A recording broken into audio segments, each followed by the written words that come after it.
Welcome back to Savage 911.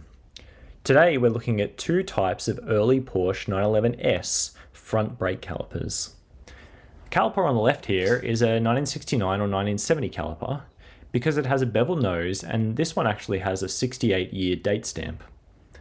Not shown here is an almost identical 71 to mid-72 caliper that has these X stampings to indicate that the pistons have top grooves for better cooling.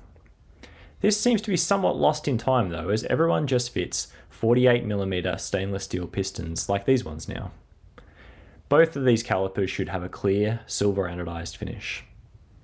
On the right, I have the last S caliper, which goes from mid-72 to 76.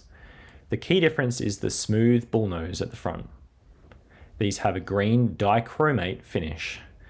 The scary part is that the same piston and pad is used in both a 1969 911S with 170 horsepower and a 1976 930 Turbo with 260 horsepower.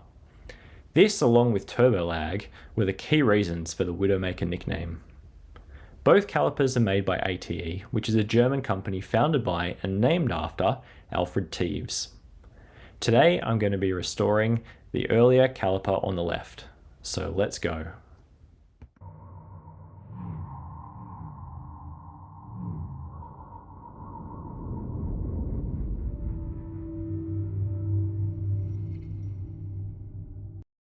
Before I sandblast the calipers, I've plugged the fluid holes with some 3D printed 10mm plugs.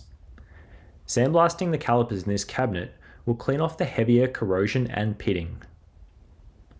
After the first pass, the surface is pretty rough, but you can still read the stampings. Aluminium is a pretty soft metal, so it's important to go slowly. I could go harder and remove all of the pitting, but I don't want to lose those stampings. I think I'll just do a second pass to clean up the bits I missed. Side by side, the blasted caliper finish looks much more consistent compared to the original, but it's a lot rougher. I think it's time for some wet and dry sanding to smooth it out. I start with 400 grit and move to 600. Here's a bit of a side-by-side comparison after sanding. The caliper at the bottom here is unsanded, and the top half is significantly brighter. While sanding brings out the shine and finish, it does also reveal the pitting a bit more. The 400 grit strikes the right balance, and then I'm ready to spray paint. I could have anodized them to get a really nice finish, but it's a bit fragile, so I'm going for a clear coat caliper paint instead. That paint requires a curing reaction to occur at 93 degrees Celsius for an hour in the oven.